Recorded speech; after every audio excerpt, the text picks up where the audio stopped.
Friends, welcome back to my YouTube channel legal and social awareness. मैं Karim Ahmad Siddiqui advocate. कैसे हैं आप सब लोग? उम्मीद करता हूं कि आप सभी लोग स्वस्थ होंगे और अच्छे होंगे। साथियों, डोमेस्टिक वायलेंस के जो केसेस होते हैं, वाइफ के द्वारा मैट्रिमोनियल डिस्प्यूट के चलते मजिस्ट्रेट की न्यायालय में जो दाखिल किए जाते हैं, अक्सर होता क्या था कि जिस तरीके से 498A के जो कंप्लेन केस होते थे, मजिस्ट्रेट की न्यायालय जब समनिंग आदेश पारित करती थी, तलब करती थी ससुराल वालों को 498A और उससे रिलेटेड सेक्शंस में, तो उस तलबी आदेश के खिलाफ हाई कोर्ट में 482 में लोग चले जाते थे क्वेश कराने के लिए। उसी तरीके से डोमेस्टिक वायलेंस के मामले में भी जब कोई डोमेस्टिक वायलेंस की कंप्लेंट किसी भी महिला के द्वारा जब कोर्ट में फाइल की जाती है, तो ससुराल वालों को नोटिस जारी किया जाता है। नोटिस जारी होने के बाद या तो वो कोर्ट में एपियर होकर अपनी बात कहें, और या वो भी ऑनरेबल हाई कोर्ट जाके 482 में उसको चैलेंज करें। अक्सर प्रैक्टिस में ये चीज़ होती थी, लेकिन अभी 1 जून 2023 को honourable Himachal Pradesh high court ने इस संबंध में एक बहुत ही महत्वपूर्ण आदेश पारित किया है और डोमेस्टिक वायलेंस के केसेस के संबंध में 5 महत्वपूर्ण गाइडलाइंस जारी की हैं। हालांकि इस जजमेंट से पति और ससुराल पक्ष के लोगों को परेशानी ज़रूर होगी। आज के इस वीडियो में इसी जजमेंट से संबंधित बातचीत करने जा रहा हूं। देखते हैं कि केस क्या था, केस के फैक्ट क्या थे, और finally Himachal Pradesh high court के द्वारा किस तरीके की गाइडलाइंस जारी की गई। साथियों, एक डोमेस्टिक वायलेंस का केस मजिस्ट्रेट के न्यायालय में दाखिल किया जाता है एक महिला के द्वारा। मजिस्ट्रेट की न्यायालय डोमेस्टिक वायलेंस के केस को डिसमिस कर देती है। महिला के द्वारा उस मजिस्ट्रेट के आदेश के खिलाफ सेशन कोर्ट में सेक्शन 29 डोमेस्टिक वायलेंस एक्ट के तहत अपील फाइल की जाती है। सेशन कोर्ट महिला की अपील को एक्सेप्ट कर लेती है और मजिस्ट्रेट को डायरेक्शन देती है कि फिर से इसकी सुनवाई की जाए। सेशन कोर्ट के इस आदेश के खिलाफ पति और ससुराल पक्ष के लोगों के द्वारा ऑनरेबल हाई कोर्ट के समक्ष क्रिमिनल रिवीजन दाखिल किया जाता है। क्रिमिनल रिवीजन संख्या 132/2021, संजीव कुमार अन्य बनाम सुषमा देवी। अभी 1 जून 2023 को इसमें आदेश पारित किया गया। साथियों, ऑनरेबल इलाहाबाद हाई कोर्ट में किस तरीके की बहस की गई और हाई कोर्ट के द्वारा क्या टिप्पणी की गई, इस पर भी एक नज़र डाल लेते हैं।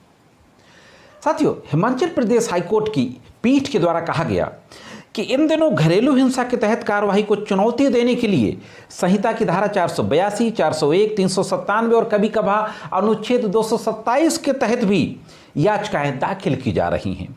कोर्ट ने स्पष्ट किया कि डीवी एक्ट की कार्यवाही सिविल नेचर की है, क्रिमिनल नेचर की नहीं है। अक्सर इस बात पर भी डिस्प्यूट बना रहता है। कई लोग, मेरे क्लाइंट्स और व्यूवर्स भी मुझसे सवाल करने लगते हैं कि डीवी एक्ट का नोटिस आया है, क्या इसमें जमानत करानी पड़ेगी?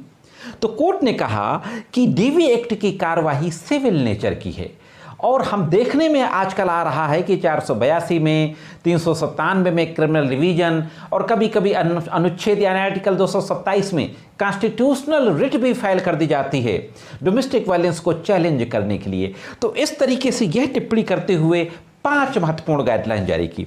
पहली बात कोर्ट ने कही कि डोमेस्टिक वायलेंस का जो एक्ट है उसके चैप्टर 4 के तहत डीवी एक्ट की कार्यवाही और जो रेमेडी है वो सिविल नेचर की है, पहली गाइडलाइंस।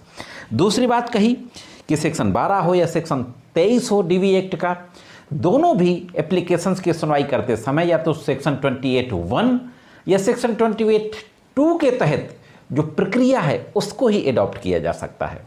सेक्शन 28(2) में जो प्रक्रिया है वो ये है कि मजिस्ट्रेट स्वयं अपनी प्रक्रिया, अपना प्रोसीजर एडॉप्ट कर सकता है।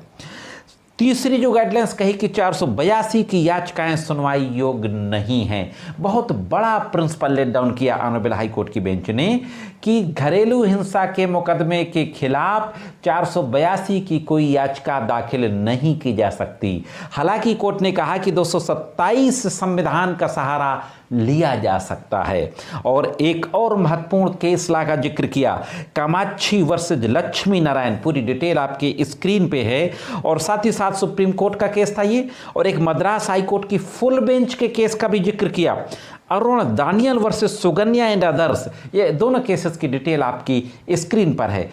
और इन दोनों केसेस का जिक्र करते हुए दो महत्वपूर्ण गाइडलाइंस और जारी की। पहली बात कि साक्ष्य से पूर्व इशू फ्रेम किए जा सकते हैं। अभी तक आप लोग सुनते होंगे कि सिविल के केसेस में इशू बनाए जाते हैं, वाद बिंदु, वाद के बिंदु।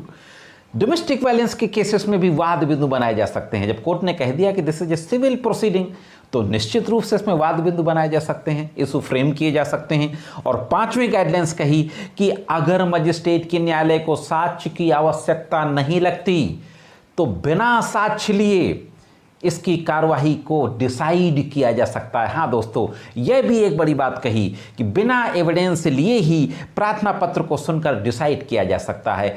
तो दो महत्वपूर्ण बातें कहीं, एक तो 482 के तहत इसको चैलेंज नहीं किया जा सकता है, दूसरा इसमें इशू फ्रेम किए जा सकते हैं, और तीसरी भी महत्वपूर्ण बात कही कि बिना एविडेंस लिए प्रार्थना पत्र को सुनकर ही डिसाइड किया जा सकता है। तो यह थी दोस्तों एक महत्वपूर्ण जानकारी। ये जानकारी कैसे लगी कमेंट्स करके ज़रूर बताएं। अगर आप चैनल में नए हो, वीडियो को पहली बार देख रहे हो, तो चैनल को सब्सक्राइब करके बेल बटन को हिट करके ऑल पे सेट कर दें, और वीडियो को लाइक और शेयर भी करते रहा करें, जिससे कि ये जानकारी और भी लोगों तक पहुँच सकें। आज की वीडियो में सिर्फ इतना ही। मिलते हैं किसी अन्य वीडियो में कानून की कुछ अन्य जानकारियों के साथ। तब तक कानून की विभिन्न तरह की जानकारी के लिए देखते रहें लीगल एंड सोशल अवेयरनेस।